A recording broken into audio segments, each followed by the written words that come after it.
Yo guys, it's IP here, back again today, playing some Batman Arkham Knight, or not really playing it because I beat the game a while ago, or at least beat the main story a while ago before, like back when it was, you know, shit on PC, and I mean, to be honest, I didn't have a huge amount of trouble with it, before, like, I don't know, like it didn't perform quite as well as I would have liked, but it wasn't terrible, so yeah. But anyways, the point of today's video is to go back and revisit it and see, like, now that they've put out their first patch that supposedly optimizes it or whatever, that's, you know, what it's supposed to do, and it does a fairly good job of it. I figured I would come back and, you know, take a look at it and see how it's doing post-patch. Not that I really think it's going to matter for me, because I mean, it's considering how much I played it for the story more so than the gameplay, albeit the gameplay and a lot of the other elements of the game are a lot of fun and stuff. I don't really care that much. I'm not going to replay it just because I'm getting 20 FPS more than I was before in most cases. So anyways, basically what I wanted to cover in this is some of the stuff that, you know, is or was a problem before this patch, and, you know, see how they addressed it and stuff like that. So for starters, we'll say on average, I'd say there was about a 20 FPS increase in all cases. Now, granted, there were certain things that still really hit performance like hard, like the fog or the smoke that comes off the back of your Batmobile, which I do demonstrate in this video at some point. It still drops me down. Like, I think in the most intense case of it, where I was sort of spinning around in circles, I dropped down into the higher 30s, low 40s, which granted is still very much playable, especially considering that I'm playing with a controller where, in my opinion, when you're playing with controller, responsiveness isn't that big of a deal. So it's not, you know, again, it's not that big of a deal. Of course, if you're going for a solid 60, you could just disable the physics, fog, smoke shit in your options, and for the most part that completely keeps the game above 60 FPS, as long as you don't have, you know, that 30 FPS cap, which is also a setting that they added with this patch, where the maximum frame rate cap, at least in game, or like editable in game, is 90 FPS. I'm assuming that if you go into the config file like you did before this patch, you can still change it and, you know, get something higher. I'm not really sure if that causes issues or something, or why there's even a frame rate cap to begin with. But, you know, I suppose 90 or even 60 is a hell of a lot better than the previous 30. So I'm okay with that. It's not perfect, but, you know, it's a fucking far cry from what it was before. So, you know what? It's not that big a deal. Like, yay. Anyways, moving on. So as you know, this game has a lot of, like, the Nvidia GameWorks shit in it, because it was heavily sponsored by Nvidia. I think that's how it works. Usually Nvidia will sponsor a game, and then the company that's making it will optimize it for their cards and shit. I'm not exactly sure, but you know what? That's that. So anyways, disabling all of those Nvidia effects does make a massive amount of difference in terms of performance.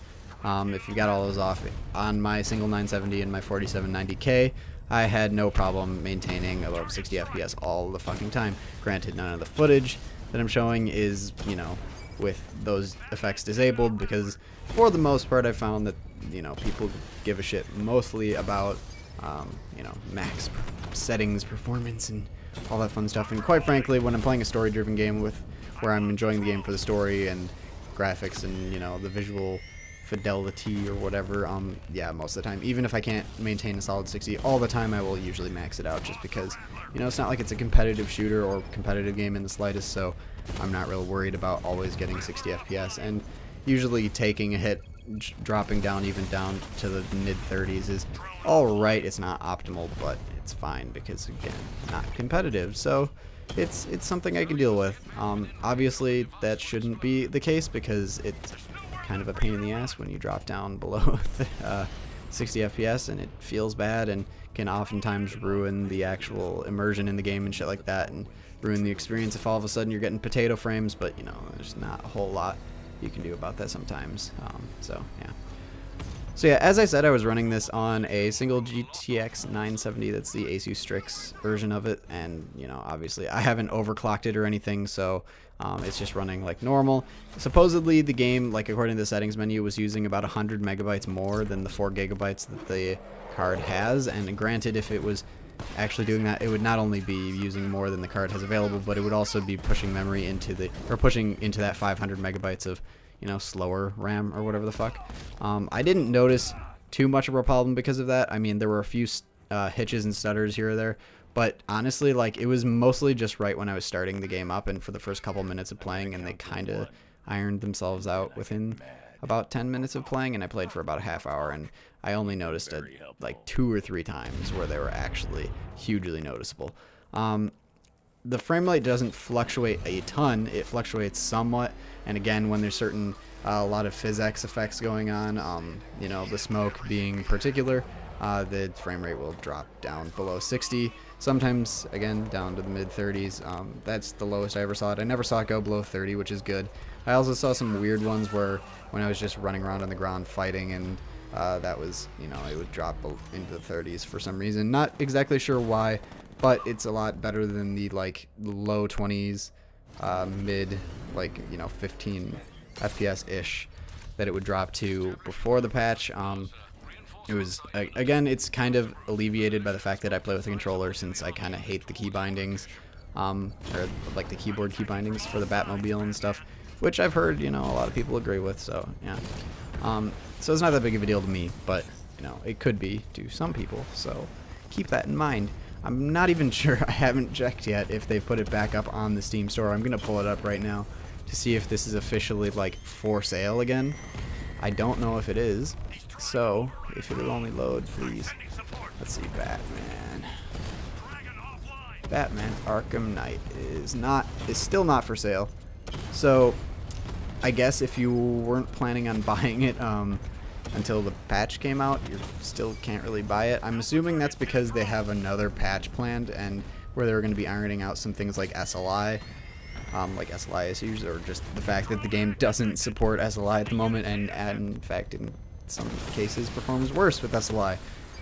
Now, honestly, I don't think the SLI is that important for this game, because obviously I'm playing it maxed out right now and mostly keeping above 60 FPS on a single card. Granted, if you're running something like I used to run, which was dual GTX 760s, you're going to want that extra, like, 760 to be performing, but the problem with that is, of course, then you're running into a VRAM, like, barrier or whatever, because this game, from what I can tell, really chomps down on the video memory, so not sure exactly why. I mean, textures look okay. They're better. Again, they actually did improve that as well. Like, there are a lot more texture options, and the textures are not in super potato resolution like they were pre-patch, but they're not amazing. They're not terrible. I mean, I'm trying to think. For an open world game, it looks pretty fucking awesome. And to be honest, like something like textures I can get over and things like that, but the thing that really does it for me in this game in terms of immersion is all the reflections and like the rain and the like post-process effects and stuff, which I know a lot of people don't like things like lens flares and shit like that. They're like, oh, that doesn't happen in real life. Well, I like it because it's cinematic. The lens flares aren't super obtrusive though. That's the point I'm trying to make, so it's not that big of a deal. But yeah, so the things that really make it for this game, I mean, just the graphics and everything make it really, really immersive. I mean, I think like, OMG, the graphics though, but I mean, that's like one of the first things I noticed when I was, you know, watching videos of this game. I think I was watching Jack Fragg's first video playthrough of it to see, because I mean, like, reviews are great and all, but it doesn't always give you like a super good view of like how the game's actually going to play out. So I was watching him play through it, and I'm like, damn, those reflections, damn, everything looks so like atmospheric and great, and the rain effects, and it was beautiful. And somehow you're also getting it to run well on your computer, so I don't know, but regardless, I mean, you're gonna probably notice that right away, assuming you're running it on a good setup and, you know, good settings, and yeah. But anyways, I think that's really enough for this video. I'll just quickly run down my impressions, basically saying that yes, they have improved the performance a lot. There's basically no hitching. I'm assuming that all the hitching that I've been running into has been a VRAM thing, which has been sort of, you know, you can alleviate it by adjusting your settings depending on how much VRAM you have on your GPU. And, you know, otherwise the hitching and shit that you would get when flying around or driving around the Batmobile pre-patch is basically gone, which is fantastic because, you know, that's, you know, really fucking bad, because when you're trying to do some fast-paced combat or whatever and your game's freezing every 2 seconds, it's, you know, basically impossible to actually do it. So yeah, on top of that, there's probably an average of 20 FPS gain overall, even with physics effects enabled. Granted, they still heavily impact performance, but just not as much as they used to, because, you know, the base frame rate is higher. So, you know, those impacts aren't as noticeable, albeit still noticeable. And I feel like once SLI is supported, which is supposedly in the next patch, along with the ability to skip the fucking intro whenever you start up the game, I'm not sure why that's so hard to add, or why they haven't added it in this patch, or it wasn't even in the game when it started, because, like, if you know what I mean, it takes, first off, it takes forever for the game to boot, which hasn't changed at all, and then, of course, you can't skip all the logos and the brands and stuff, so it's like, that doesn't bother me too much, but it's kind of annoying, so I don't know why that hasn't been patched out yet. When SLI support gets added, it should basically solve the whole physics problem, or at least the, I mean, I'm kind of curious now that I think about it, if, obviously if you do use SLI or whatever, you've probably noticed that when you're messing with your SLI settings, you know, enabling it, disabling it, blah, blah, blah, there you also have the option to dedicate one of your GPUs to physics. I wonder if, say, dedicating your, I don't know, like, your second card or whatever to physics would solve the problems, because obviously if your card's doing all the normal graphics calculations it would be doing and physics stuff, it's gonna, you know, have some sort of performance impact. Not sure exactly how much, but maybe if you dedicate that second card to physics, it might, you know, sort of take off all the stress of physics, and then you might not see performance hits whenever, you know, some sort of crazy particle effects or, you know, the fog or smoke kicks in. So yeah, something I think I might actually play with after working on this video. So yeah, I might, if there's a huge performance impact and I'm like, whoa guys, like, you need to try this, then I will let you know. I mean, after all, the only option I really have is to then stick a 760 in with my 970 and then dedicate the 760 to physics, which I don't know, honestly, might not have that much of an impact, but we'll see.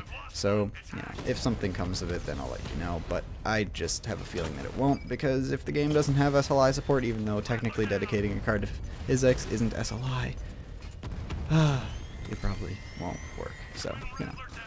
Anyways, guys, I've been rambling on about stupid shit that doesn't really matter for a little too long right now.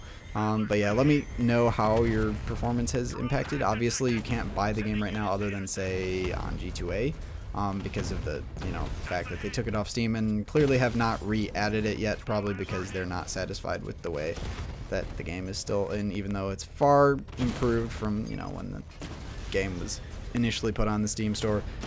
It's still technically not fully patched yet, because, you know, they're planning on adding some extra stuff, like SLI support, and, you know, just if you already have it, or perhaps if you're willing to go buy it on G2A for very cheap, by the way. When I bought this game, I mean, it was a few days after it came out, or like a few days after they removed it from the Steam store, and it was literally like $18 on G2A. So considering that the game was going for $60 on Steam, I'd say I got a decent deal. Just decent, like it was just okay.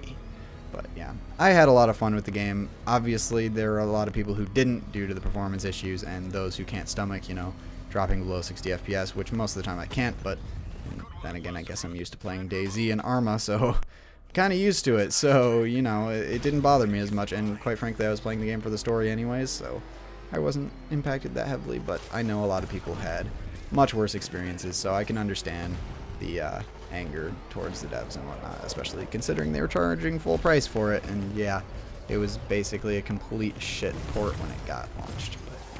But okay guys, thank you very much for watching, and I'll see you in the next one.